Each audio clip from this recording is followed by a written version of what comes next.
장 1절에서 13절까지요. 교독으로 한번 읽을게요. 지금 계속해서 믿음의 본질에 대해서 저희들이 지난주부터 이야기를 나누고 있는데요. 한번 말씀을 은혜를 나눠보겠습니다. 1절 제가 먼저 읽습니다. 아브라함이 애굽에서 그와 그의 아내와 모든 소유와 롯과 함께 네겝으로 올라가니 아브라함에게 가축과 은과 금이 풍부하였더라. 그가 네겝에서부터 길을 떠나 베델에 이르며 베델과 아이 사이 곳 전에 장막 쳤던 곳에 이르니 그가 처음으로 제단을 쌓은 곳이라. 그가 거기서 여호와의 이름을 불렀더라. 아브라함의 일행 롯도 양과 소와 장막이 있으므로 그 땅이 그들이 동거하기에 넉넉하지 못하였으니 이는 그들의 소유가 많아서 동거할 수 없었음이니라. 그러므로 아브라함의 가축의 목자와 롯의 가축의 목자가 서로 다투고 또 가나안 사람과 브리스 사람도 그 땅에 거주하였는지라. 아브라함이 롯에게 이르되 우리는 한 친족이니라. 나나 너나 내 목자나 네 목자나 서로 다투게 하지 말자. 내 앞에 온 땅이 있지 아니하냐. 나를 떠나 가라. 네가 좌하면 나는 우하고 네가 우하면 나는 좌하리라. 이에 롯이 눈을 들어 요단 지역을 바라본즉 소알까지 온 땅에 물이 넉넉하니 여호와께서 소돔과 고모라를 멸하시기 전이었으므로 여호와의 동산 같고 애굽 땅과 같았더라. 그러므로 롯이 요단 온 지역을 택하고 동으로 옮기니 그들이 서로 떠난지라. 아브라함은 가나안 땅에 거주하였고 롯은 그 지역의 도시들에 머물며 그 장막을 옮겨 소돔까지 이르렀더라. 같이 읽어요. 소돔 사람은 여호와 앞에 악하며 큰 죄인이었더라. 아멘. 해외에서 한국 사람들이 소수민족으로 살아가는 것이, 그러니까 밥벌이하면서 살아가는 게 그렇게 쉽지 않거든요. 이제 그 외국에 있는 이제 커뮤니티성 우리 한국 교회들을 이렇게 보시면은 그렇게 인원이 많지가 않습니다. 그러니까 애들까지 합쳐서 한 50명 정도 모이는 교회인데요. 그 교회 가운데 한 집사님께서 다운타운에서 우리 한국 분들이 도너츠 가게를 많이 하셔요. 그러니까 영어가 잘 안 되시지만 이제 자본력을 가지고, 이제 그것도 자본이 많은 건 아니죠. 이제 가게를 여시거든요. 이제 그걸로 아침 점심 장사하면서 이제 생계를 이어가셨던 집사님이 계셨어요. 그런데 그 교회의 한 집사님이 이제 몇 번 찾아오신 거예요. 그래서 돈은 얼마나 벌어요? 손님은 얼마나 있어요? 이러고서는 뭐 이런저런 이야기를 나눴는데, 그러고 난 다음에 한 달인가 지나가지고 그 분이 같은 교회 교인인데 그 바로 한 블록도 되지 않는 곳에다가 똑같은 가게를 차리셨어요. 네. 그러니까 이게 오시는 분들은 한정되어져 있는데 이제 나눠 먹기가 되는데 한 교회 교인이 지금 그런 일을 했단 말이에요. 그러니까 욕심을 낸 거죠. 여러분, 그 두 교인이 사이좋게 지냈을까요? 아니면 안 좋았겠을까요? 당연히 안 좋았지 않겠습니까? 그러니까 이제 경쟁이 치열해지고 이윤이 줄어들고 상당히 이제 힘이 들었거든요. 그러니까 여러분, 믿음으로 산다고 할 때 참 고민이 많아요. 진짜 교회를 다니면서 믿음으로 산다는 게 뭐지? 왜냐하면 결정적일 때 예, 우리가 말씀대로 살아야 되잖아요. 맞습니까? 인정하시죠? 예, 우리가 말씀대로 살아야 되거든요. 근데 우리가 신앙생활 하면서 도대체 믿음이 뭐지? 믿음이? 그런 생각이 들어요. 그러니까 제가 지금 하나의 케이스를 말씀을 드렸지만은 교회 안에 성도님들이 집사님이시거든요. 근데 결정적일 때 믿음이 작용을 하지 않고 예, 그 교회에서 뭐 인원이 50명밖에 되지 않는 교인인데 그런 일이 벌어졌단 말이에요.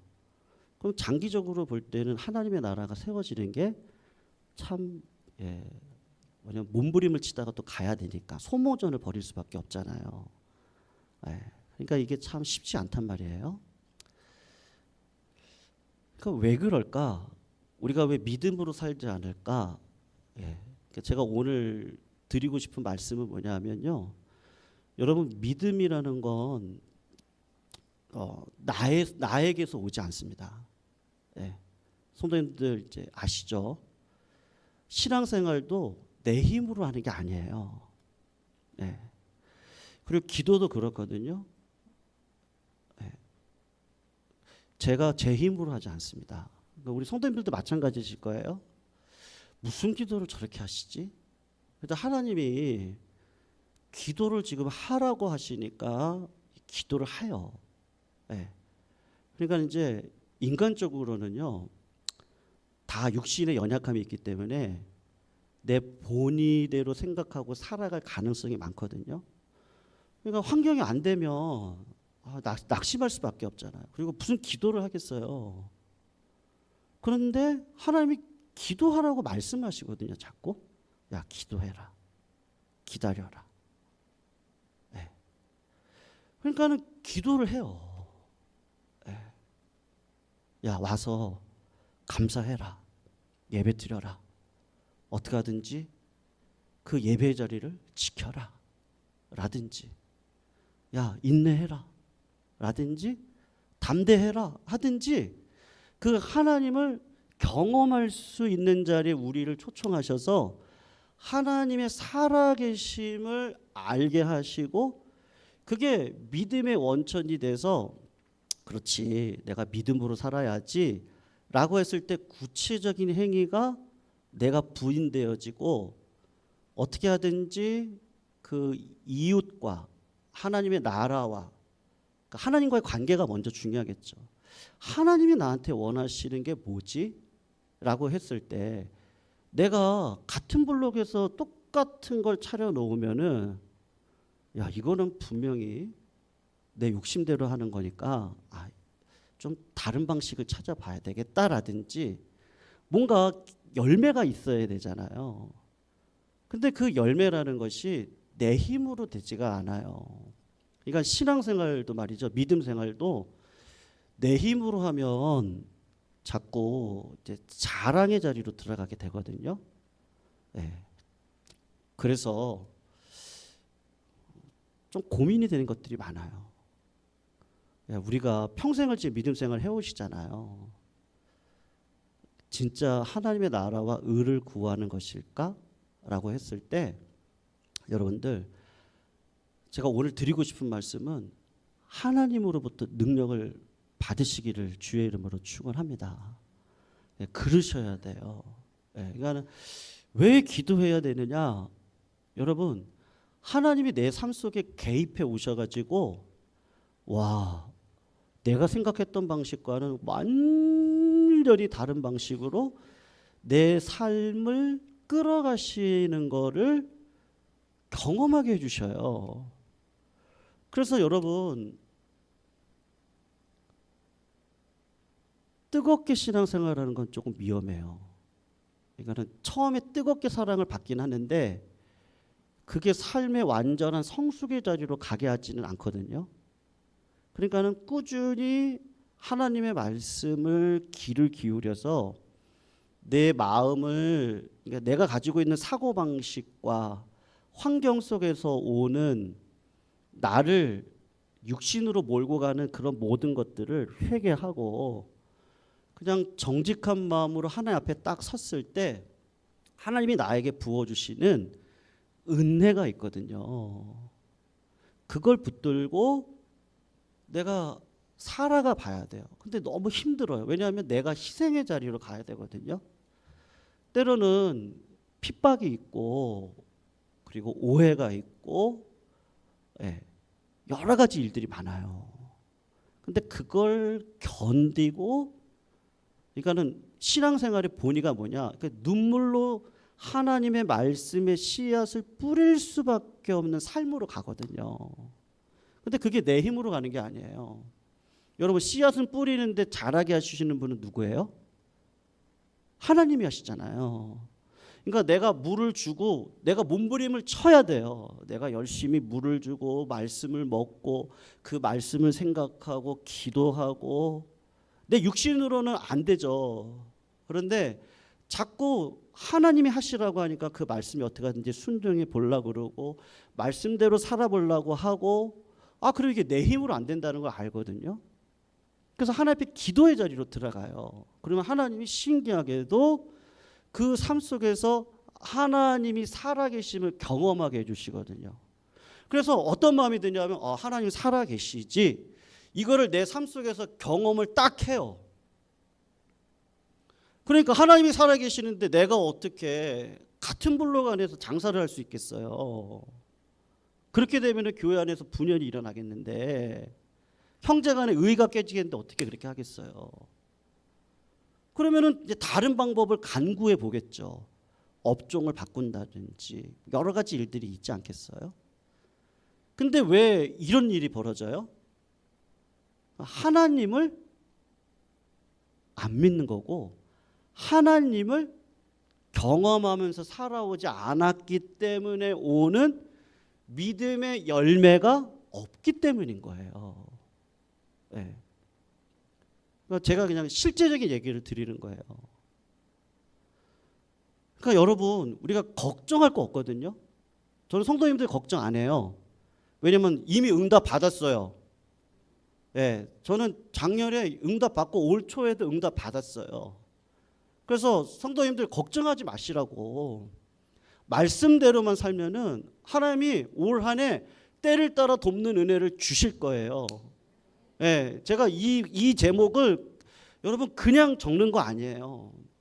계속 기도하고 하나님 앞에 기도하고 공동체를 위해서 기도하고 성도님들의 삶을 놓고 기도하고 성도님들 제가 코로나 시절에 만났잖아요. 그래서 지금 7년 차니까 성도님들의 삶의 궤적을 제가 다 알잖아요.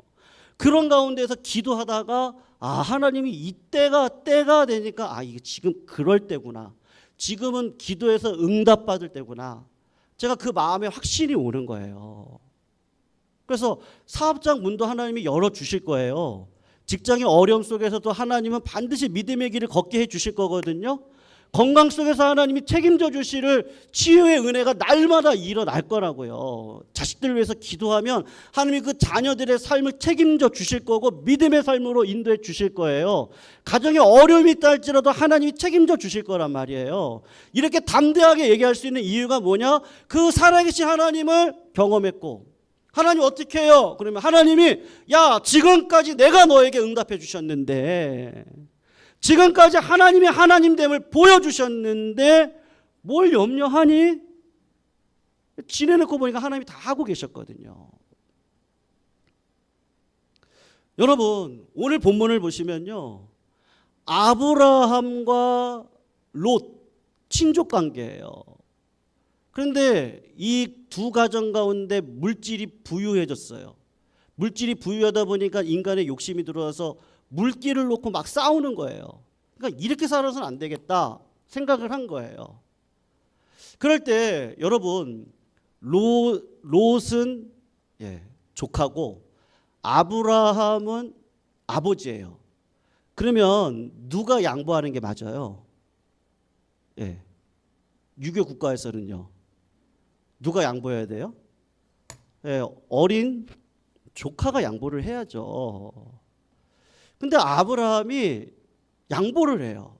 그리고 네가 좋은 곳을 차지하라고 이야기를 해요. 그 상식적으로 보면은 내가 좋은 땅을 차지해야죠. 내 욕심을 부리는 게 맞아요. 그래야지 나의 사업이 번성할 수 있거든요. 근데 아브라함이 그렇게 하지를 않는 거예요. 그럼 이유가 뭐냐라고 했을 때 아브라함이 성품이 좋아서 그가 믿음이 좋아서 저 사람이니까 저렇게 하지? 그게 아니거든요. 우리는 다 똑같은 존재들이에요. 그런데 하나님께서 어떤 방식으로 우리에게 역사하시냐면 내가 잘하든 잘못하든 하나님은 나에게 하나님이 약정하신 계획을 이루어 가시거든요. 그래서 우리들이 은혜를 받고 여기까지 와요. 여러분 13장 전에 뭐가 있죠? 12장이 있잖아요. 12장에 가서 보시면은 아브라함이 약속의 땅에 갔는데 가뭄이 왔어요. 그런데 하나님은 그 약속의 땅에서 믿음으로 어떻게 하든지 살기를 소원했거든요. 그런데 마음에 욕심이 온 거예요. 내가 이 가뭄이 있는 땅에서 어떻게 살아? 그리고 어디로 가냐면 이집트로 떠나는 거예요. 그러니까 하나님이 보실 때는 내가 언약을 약속의 땅에서 너한테 준다 그랬는데 왜 이집트로 떠나냐고요. 그러면 하나님이 어떻게 하시는 게 맞아요? 아브라함을 징계하고 혼내는 게 맞잖아요. 근데 하나님이 신기하게도 아브라함이 거기서 거짓말을 하거든요. 근데 그 거짓말조차도 선으로 바꿔주셔서 바로 왕을 통해서 온갖 금은보화를 가지고 가나안 땅에서 나오도록 해주신단 말이에요. 그러니까 아브라함이 이미 그러니까 선제적으로 경험을 했는데 어떤 경험을 했냐면 하나님이 내 삶 속에 들어오셔서 개입해 주시는구나. 너는 너의 본토 친척 네 아비집을 떠나 내가 내게 지시할 땅으로 가라. 내가 하나님의 자녀구나. 자녀라고 할 때 내가 잘못하면 부모가 개입해 오잖아요. 그리고 그 자녀를 어떻게 하든지 책임져 주시는 아버지 하나님을 경험한단 말이에요. 그럼 내가 분명히 잘못했는데 하나님은 나한테 보화를 줘가지고 가나안 땅으로 돌아오게 해주셨단 말이에요. 그러니까 내가 자녀라면요. 그거죠. 내가 하나님의 자녀라고 하면 하나님을 경험할 수밖에 없거든요. 그럴 수밖에 없어요. 내가 잘못하면 하나님이 징계하시고 잘하면 칭찬해 주시고 자식이 힘들고 어려운 길 가도 부모님이 충족시켜 주시죠. 신발 사주고 옷 사주고 밥 먹여주고 성숙의 자리까지 갈 때 부모님이 책임져 주시듯이 하나님이 아브라함이 비성숙한 자리에 있는데 책임져 주신단 말이에요. 근데 아브라함이 하나님의 자녀라는 걸 어떻게 알아요? 믿음이 들어온 거예요. 내 인생을 책임져 주실 분은 누구라고요? 하나님이시구나. 그리고 내가 자라서 이 물질이 많은 게 아니고 하나님은 자녀니까 이걸 주신 거구나. 그런데 그 물질 때문에 욕심 부릴 일이 생겼단 말이에요. 그럴 때 아브라함이 어떻게 하는 거예요? 믿음이 딱 들어왔기 때문에 욕심을 부리지 않고 어떻게 해요? 우리 간의 친족 아니냐. 그러니까 선택을 해라. 네가 좌하면 내가 우하고 네가 우하면 내가 좌할게. 그러니까 왜 그런 거예요? 아브라함이 믿음이 좋아서라기보다도 이미 하나님이 12장에서 하나님이 어떤 분인지를 경험하게 해주시는 거예요. 그러니까 하나님의 자녀면요. 여러분 내 자식은 저를 경험하죠. 똑같은 거예요. 내가 하나님의 자녀면 하나님을 경험하는 자리에 설 수밖에 없는 것이 우리네 인생이거든요. 그러니까 믿음은 뭐냐? 하나님이 주시는 거구나. 그리고 내가 하나님의 자녀면 내가 믿음으로 살아갈 수밖에 없는 삶의 실제적인 하나님의 나라와 의를 구하는 그 삶으로 갈 수밖에 없구나. 그리고 이게 내 힘이 아니구나. 그러니까 내가 내 믿음을 자랑할 수가 없는 거예요. 내가 기도를 많이 해서 이런 응답을 받았다고 말할 수가 없는 거예요. 그 모든 것들을 하나님의 섭리 가운데 기독해 하셨고 응답받게 해 주셨단 말이에요. 그러니까 하나님이 우리를 태어나게 하시는 거죠. 그리고 하나님이 지켜주시는 거란 말이에요. 여러분 아브라함만 그런가요? 우리 PPT를 한번 보셔도 좋고 성경책을 한번 찾아보셔도 좋겠는데 구약 454쪽이에요. 구약 454쪽에 가서 보시면요. 사무엘상 26장 6절에서 12절까지 있거든요. 성경을 찾으셔도 좋을 것 같긴 해요. 네. 한번 교독으로 한번 읽을게요. 이게 지금 두 번째 다윗이 사울 왕을 죽일 수 있는 기회가 있었어요. 두 번째로. 그거에 대한 내용이거든요. 한번 교독을 한번 읽을게요. 6절은 제가 읽습니다. 12절까지예요. 이에 다윗이 햇사람 아히멜렉과 수르야의 아들 요압의 아우 아비새에게 물어 이르되 누가 나와 더불어 진영에 내려가서 사울에게 이르겠느냐 하니 아비새가 이르되 내가 함께 가겠나이다. 다윗과 아비새가 밤에 그 백성에게 나아가 본즉 사울이 진영 가운데 누워 자고 창은 머리곁 땅에 꽂혀 있고 아브넬과 백성들은 그를 둘러 누웠는지라. 아비새가 다윗에게 이르되 하나님이 오늘 당신의 원수를 당신의 손에 넘기셨나이다. 그러므로 청하오니 내가 창으로 그를 찔러서 단번에 땅에 꽂게 하소서. 내가 그를 두 번 찌를 것이 없으리이다 하니 다윗이 아비새에게 이르되 죽이지 말라.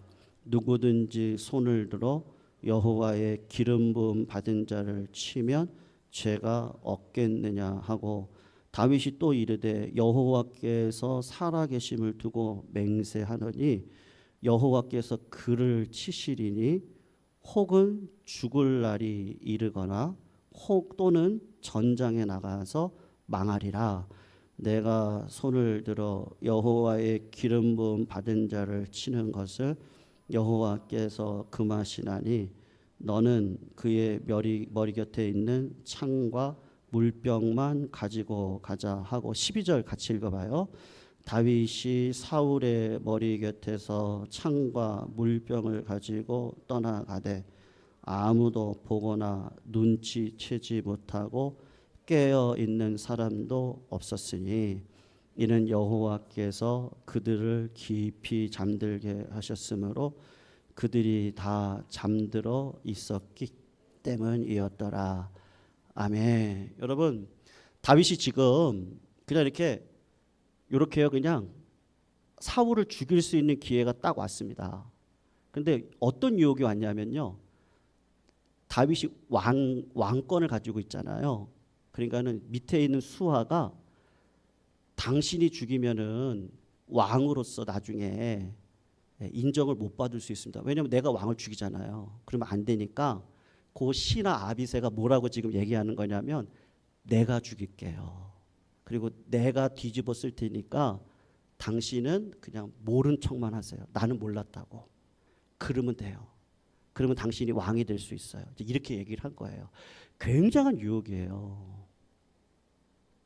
여러분 오늘 지금 26장이잖아요. 24장에 가서 보시면은 엔게디 광야 굴 속에 다윗이 숨어 들어갔거든요. 그런데 사울 왕이 혼자서 그러니까 이제 화장실을 가려고 혼자 굴 안으로 들어와 있는 거예요. 그런데 다윗이 그때 죽일 수 있는 기회가 있었거든요. 근데 겉옷만 살짝 베었어요. 그리고 나와가지고 사울 왕이 나왔을 때 저쪽 계곡 위에 서가지고 겉옷을 딱 주면서 보여주면서 내가 당신을 죽일 수 있는데 안 죽였습니다. 이렇게 얘기를 했거든요. 그랬더니 사울 왕이 막 울면서 막 울어요. 막 울면서 나는 네가 왕이 될 거를 안다. 막 울면서 그러는 거예요. 그러니까 네가 왕이 됐을 때 내 친족들을 좀 불쌍히 여겨줘라. 그렇게 얘기를 했거든요. 그리고 네가 나를 죽일 수 있는 기회가 있었는데 죽이지 않았지. 고맙다. 막 그러는 거예요. 그랬는데 26장에 와서 그 사울이 마음을 바꿔가지고 다윗을 죽이겠다고 온 거예요. 그러면 상식적으로 보면 다윗이 사울을 죽이도 돼요, 안 되는 거예요? 기회를 줬는데 또 잡으러 왔으니까 죽일 수 있잖아요. 근데 다윗이 아빗의 유혹에도 넘어가지 않고 사울 왕을 죽이지를 않는 거예요. 그럼 다윗이 믿음이 좋아서 그러느냐? 여러분 24장과 26절 사이에 뭐가 있죠? 25장에 있잖아요. 25장 한번 보시면요. 이거는 성경을 좀 찾아보시면 좋겠어요. 설교를 이렇게 하면서 제가 마칠게요. 37절에서 39절인데 이게 뭐냐면은 나발이라는 자가 은혜를 몰라요. 예. 그래가지고 다윗이 막 분위기가 탱탱해가지고 나발을 죽이겠다고 군사를 모아서 그 나발을 죽이러 갔거든요.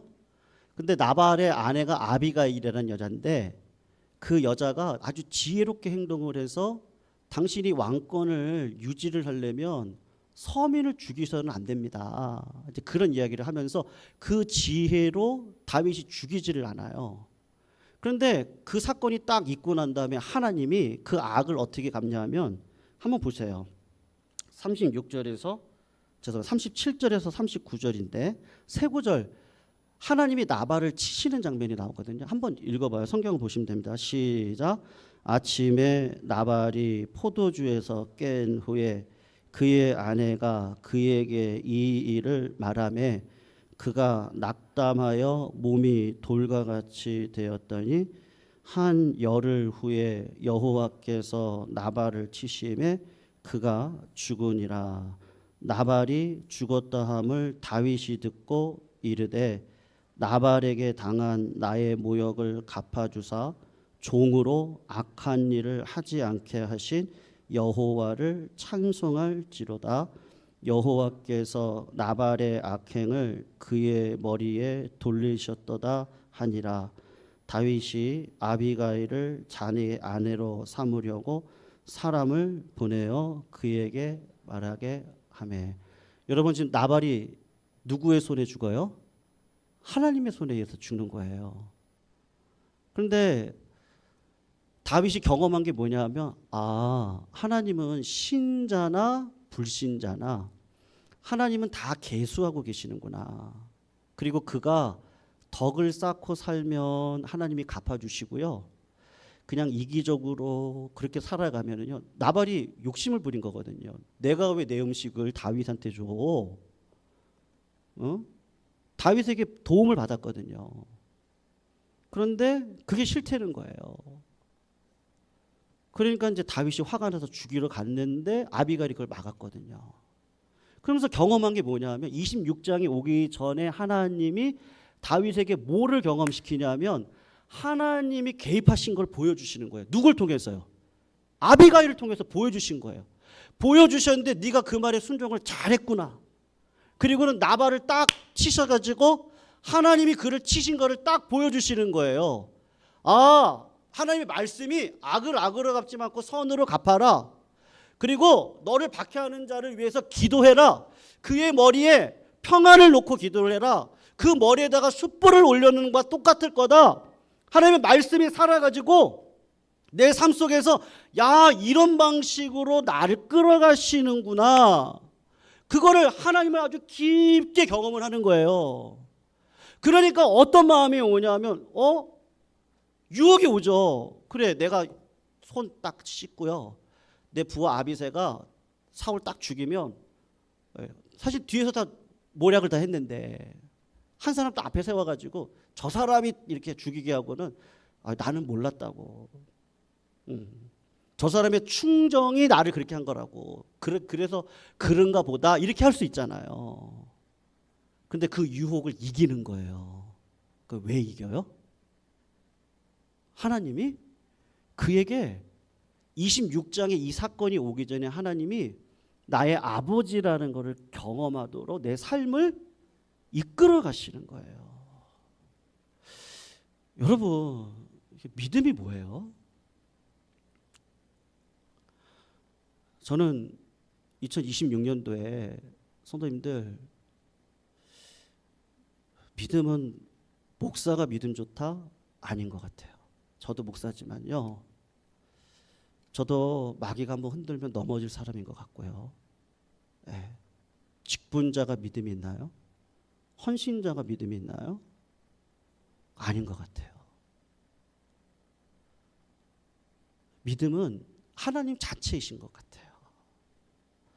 내가 오늘 하나님을 바라보는 걸 멈추는 순간 나는 언제든지 믿음의 자리를 떠날 수 있겠다. 그 생각이 들더라고요. 사랑하는 성도님들, 믿음이 있을 때는 반드시 성령의 열매로 드러날 수밖에 없거든요. 네. 여러분, 믿음 있는 사람은 어떤 사람이에요? 그래서 동감을 할 줄 아는 사람인 것 같아요. 물론 동감이라는 게 그렇게 쉬운 문제는 아니에요. 그러나 내 삶에 여러 가지 일들이 있잖아요. 그랬을 때 내가 아브람처럼 말이에요. 아니면 다윗처럼 말이에요. 내 삶의 손과 발과 온몸을 움직여가지고 어떻게 결정을 하고 이렇게 살아갈 때 하나님의 뜻을 이루는 게 뭘까? 그것을 이루어가면서 살아가는 게 믿음인 것 같아요. 근데 그 믿음은 누구로부터 오냐? 하나님이 나를 경험케 하셔서 하나님의 자녀로 이 삶을 살아가도록 나를 이끌어 주시는 거예요. 그러니까 하나님이 먼저인 거죠. 내가 하나님을 바라보지 않고는 어떻게 하나님께서 원하시는 삶을 살아갈 수가 있겠냐고요. 아브라함이 그런 유혹 가운데 빠졌죠. 물질이 갑자기 내가 노력한 것도 아닌데 막 들어온다고요. 근데 물질이냐 하나님이냐는 거예요. 하나님이냐를 선택할 때는 야 우리가 친족끼리 싸울 수 있겠니? 할 수 있는 거예요. 다윗의 입장에도 마찬가지죠. 유혹이 오죠. 내가 이 사람만 죽이면 왕이 될 수 있어요. 그런데 하나님이냐 나의 욕심이냐라고 했을 때 하나님이 사울왕을 어떻게 하실지는 알아서 하실 부분이고 나는 오늘 믿음으로 살겠습니다. 하나님을 바라보고 살아가는 거죠. 만약에 다윗이 사울왕을 죽였다면 그는 왕으로서의 삶을 지속하기는 어려웠을 거예요. 왜냐하면 왕을 죽인 자인데요. 그런 자가 어떻게 왕권을 이어받을 수 있겠어요? 여러분, 2026년도 이제 교회력으로는 3분기가 지나갔습니다. 그리고 이제 4분의 3분기가 남아있어요. 9개월이 남아있거든요. 교회력으로는 그렇습니다. 왜냐하면 우리가 11월까지니까. 근데 12월까지 삶이 있잖아요. 진짜 성도님들 좀 복을 그냥 막 100배로 받으시기를 주의 이름으로 축원합니다. 네, 정말로요. 그냥 이건 하나님이 주시는 거라서 그냥 흘러 넘치도록 받으시기를 축원합니다. 그냥 내 안에 가지고 있을 수가 없는 거예요. 이거를 전해줘야지 그렇지 않고는 삶을 살아갈 수 없을 정도로 복을 받으시기를 축원합니다. 그런데 그 하나님이 주시는 거잖아요. 그러니까 저는 우리 성도님들께서 하나님을 경험하셨겠지만 하나님의 그 하나님 되심을 경험하셔서 누가 하신다고요? 하나님이 하실 거예요. 맞죠? 하나님이 하실 거예요? 믿으시죠? 예, 대신방 누가 하시는 거예요? 하나님이 하시는 거예요. 예, 그거는 순종하고 가정의 복락을 위해서 간절한 마음으로 하나님 앞에 가시면 돼요. 그리고 하나님이 오늘도 나에게 원하시는 게 뭐지? 그렇게 생각을 하시면요. 몸과 이 마음과 육신이 움직일 수밖에 없어요. 그렇게 하다 보면 내가 있는 곳에 복의 현상들이 드러날 수밖에 없거든요. 그러니까 그렇게 하는 자에게 아브라함 그렇게 잘 헤어졌어요. 왜냐하면 이렇게 친족이니까 싸우지 않고 잘 헤어진 거죠. 그런데 하나님이 딱 떠나고 난 다음에 나타나는 거예요. 그래서 뭐라 그러죠? 동서남북을 살펴봐라. 이 모든 것들을 누구에게 주겠다 그래요? 너에게 줄 거야. 그렇게 얘기를 하시거든요. 온유한 자가 땅을 차지하는 거예요. 그 온유가 뭐예요? 내 삶에 여백을 두셔야 돼요. 내 욕심으로, 내 계획으로, 내 생각으로 다 채우시면요, 하나님이 들어오실 공간이 없는 거예요. 근데 하나님을 경험할 수 있도록 내 욕심과 내 계획을 이렇게 빼내시고 말씀으로 채워 넣으시면 그 하나님이 내 삶을 끌어가시는 걸 알겠어요. 그래서 믿음이 막 담대하게 오는 거예요. 지금까지 하나님이 인도하셨는데 앞길도 하나님이 인도하시죠. 성도님들, 지금까지 하나님이 지켜주셨잖아요. 앞길도 하나님이 지켜주실 거예요. 중요한 건 뭐예요? 죄짓지 않고 어떻게 하나님의 말씀대로 잘 살아낼까. 그럼 하나님이 어떻게 하셔요? 책임져 주실 줄로 믿습니다. 네, 우리가 그런 인생 살기를 소원하면서요. 620장입니다.